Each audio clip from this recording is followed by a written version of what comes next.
I appreciate this very much, Paul. Thank you so much. It's Monday. You're probably expecting, the Monday after a fight, beat up, sore. You got a victory. You move on to the next. You don't get any of that. You don't get that release. How are you doing on this Monday after what happened this past weekend? Yeah, man, it's exactly what you said. Just got back into my house in Philly yesterday. Had to get some things fixed on my car. Got to get some stuff for the house. Saw my daughter yesterday, and that's all well and good. And I was super excited to hang out with her, but was hoping to come home, win, lose, or draw, and just know that I have time to relax for a little bit and be home and either figure out what went wrong or or celebrate how great the victory went. And instead, I'm sitting here and still in disbelief from this week. The craziest week of my life, especially in terms of fighting and career-wise. There's just so many ups and downs during this whole 223 experience, man. And I really just don't know how to feel. I got paid some money, so that's all well and good. But it's we do this for money. Obviously, it's my career, but I do it for the thrill and to move up the ranks. And that was the fight to do it. It was fighting Al, who I was just listening to a little bit there too, and just kind of in limbo right now. Could you take us back to Friday? You weigh in, you hit 155.0, and then I'm certain you found out about Max. What did you do then? Well, at that point, since I'm teammates with Anthony, I knew that he was told to rehydrate. Then he was told to cut weight just in case Max couldn't make it. So at that point, I was like, okay, well, this isn't even an option for me, But then I know that the negotiations weren't going great for Anthony. So I was reaching out to Brian Butler, and I'm like, I made 155. This could be a title fight for me. And he said, okay, well, we got to make sure Duke is on board. And, I don't want to take anything from Anthony. He was giving it first. But once he was like, look, I don't think it's going to happen with Anthony. Do you really want this? I was like, hell yeah, I want this. What do you mean? Same as Al. What do I have to lose? I can possibly fight for the belt. And it would have been an easy transition for me. I actually made 155 even. So as far as I know, they're working on it, and Butler was talking to everybody, and then I get a text, what are you ranked? I'm like, well, the UFC doesn't have me in the top 15. I'm like number 16 to 14 on most other rankings outside of the official one. And then, they said no. And then they were still negotiating something. I was told to hold tight again. And then pretty much they wanted to give it to me as far as I knew, but the New York Athletic Commission said, no, I wasn't ranked high enough. So Kim Sumbler, who's the head of the New York Athletic Commission, told a member of our team, Danny Segura, that you were never brought to them as an option, that this was the first she heard of it. So who is, I obviously believe you, but how is that? How could the UFC be saying it was them and they're saying it was never brought to their attention? I have no idea. I really have no idea what's going on. You saw how it was, and you saw what was on social media, and we were even talking back and forth when I thought that I was being considered. So I know that my manager was talking to people about possibly getting put in there, whether or not I was, told some BS, or whether they're saying BS because now they're trying to cover their ass because they're making so many stupid decisions that are inconsistent and make zero sense. Then if this was in Vegas, I think I have that fight. That's all I know is with that commission who's been doing this forever, I feel like I slide right in there, or somebody else does. But I made the friggin' weight. You know what I mean? And there would have been no problem or no controversy over anything. Had I won that fight, I would have won it fair and square. Khabib wins that fight. If he beat somebody that made weight, there's no controversy whatsoever. But again, I take nothing away from whoever was going to get it. The only reason I was worried about Al being in consideration for it was there was no way I was fighting if Al got the call. And obviously, me and Anthony aren't fighting each other. But if I got the call, there was a possibility that maybe Anthony and Al could have fought and saved a couple fights on that card. But it just didn't work out that way. It was a mess, man. It was a mess for everybody. So you were told that it was, at the end of the day, the UFC's call to have you slide in, but New York stopped it. That's what you were told. That's what you walked away with, right? I was told that the commission said absolutely not. He's not ranked high enough. Okay, which is just, I mean, the fact that we're looking at these UFC rankings, I don't know if you've ever looked at the UFC rankings, all very nice people, I would imagine, but those rankings are totally whacked out. I mean, the fact that that was the deciding factor is mind blowing to me because they are so inconsistent. I hope that this is the catalyst to getting rid of them because I can't believe if that was in fact, if that really was their reason for denying you, that's absurd. That is absolutely absurd. Have you ever looked at those rankings? You're talking about a life-changing moment for me. You know, the possibility that if, like you said, if that is the reason, as far as I know, it is. But will we ever know? Probably, realistically, at this point, we probably won't ever know the real story of everything that went on that week. But I could have been possibly fighting for a world title on Saturday night. Instead, I'm sitting here Monday morning in my house with this just incomplete feeling. And so I keep texting my friends, man. I woke up today. I slept in. Do I go to the gym? Do I want to rush? Everybody's like, oh, don't go home and get fat. Maybe something will come up. It's not that easy for me. I don't make 155 easy. It's an 8-week journey for me to get down to that weight class. So something to I was 180 the morning of the fight. So for me to just a week's notice pop back down, my body's not going to allow me to do that. It's going to retain some things for a couple of weeks because of what I just put it through. I go away for 6 to 8 weeks of training camp. I leave my family. I don't see my daughter. I got stuff I got to take care of. So I know everybody's trying to make me feel better with maybe you'll get a quick turnaround. It's like, yeah, but I still did the full camp and made the weight. I did everything but fight. So to just go right back into another, however many weeks training camp, it's not that easy. Did you go to 223? Were you even able to watch it? I did. I was in the second row. I definitely wanted to see it, and I went in the lobby. I just had nothing but nice things to say to him, man. I said, go in there and freaking give him hell, bro. Go do your thing. You got it. You didn't do anything wrong to me. You were just looking out for yourself. This is a sport of individuals, and so more power to him. And he showed that everybody kept asking about ring rust, and I told everybody in all my interviews leading up to this that I didn't think that was going to be a factor if we did fight. And you saw it against Khabib. It really wouldn't have been, especially with me in a 3-round fight. He would have been ready to go.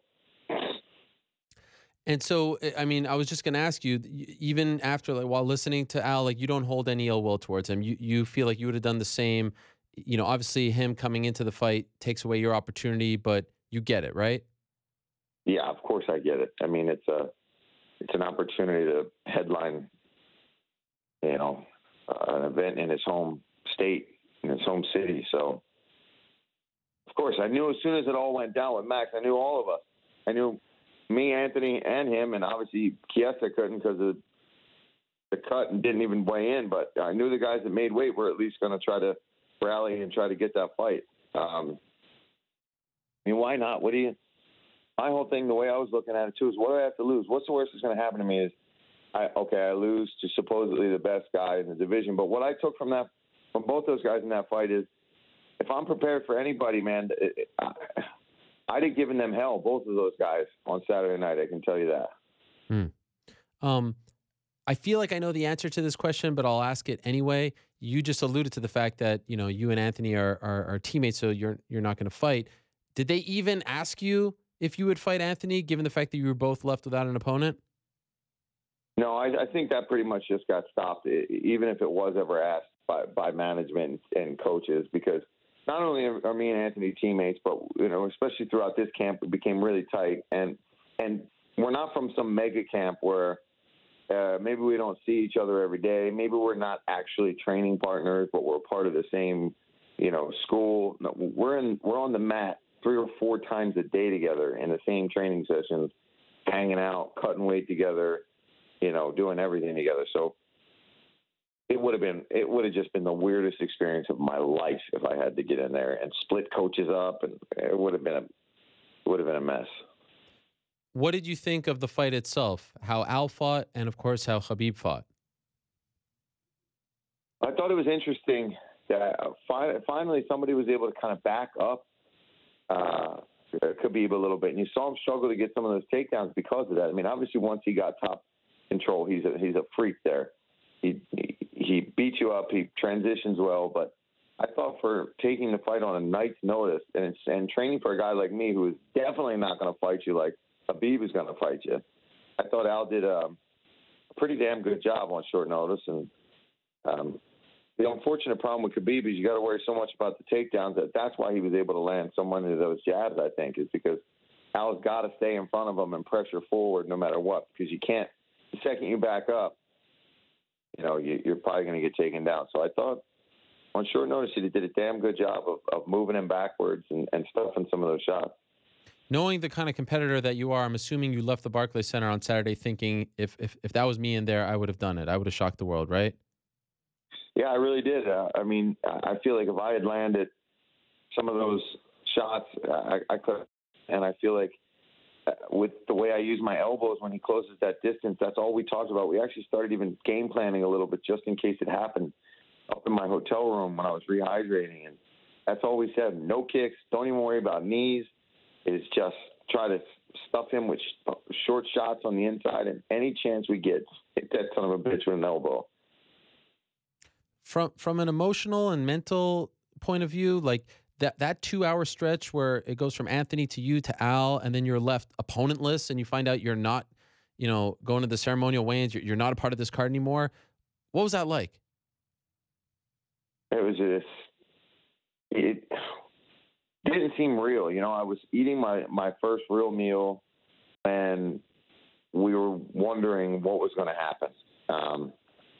And I knew something. I knew they had to keep Khabib on that card. So I'm thinking, man, that's when doubt started creeping in on me, honestly. Once I kept hearing that the commission wouldn't allow it and all that kind of stuff, and that I was maybe off the table, but then I was told to hold on. I'm like, man, they're going to go with Al. They're going to give it to him, and then I'm screwed. And that's when we were out to eat. That's when I started thinking. I was like, I'm not fighting. And then obviously my phone rang, and it was my manager, and I was like, this isn't them giving me this fight. And that's when I got hit with the news, and I was told to keep it quiet. So I heard about it probably about an hour before they released the statement. Dana White said that everyone who didn't fight was being taken care of. Do you feel like they did right by you? I asked him if you guys were getting your show and win.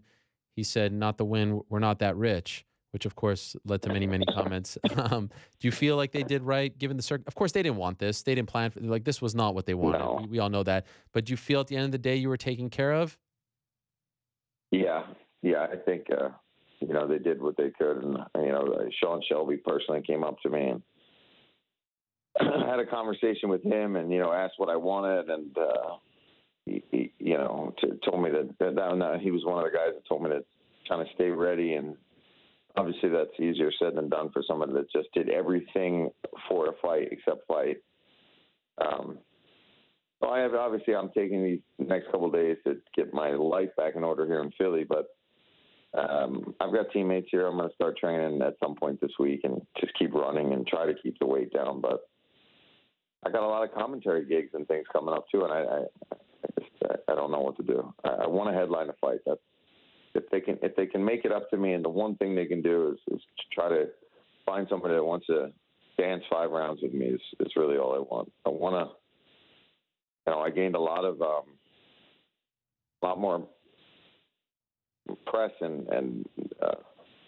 fan base based on wanting to step up and being all over Twitter and my name getting dropped everywhere. So hopefully that allows that to happen. That I can get a big push for small show. Do you want to go down the Iaquinta road again, or now that it's fallen through twice, would you like to move on? Did you ask him that? I ran out of time, if I'm being honest, but I would have liked to ask him. I didn't want to keep you waiting even longer.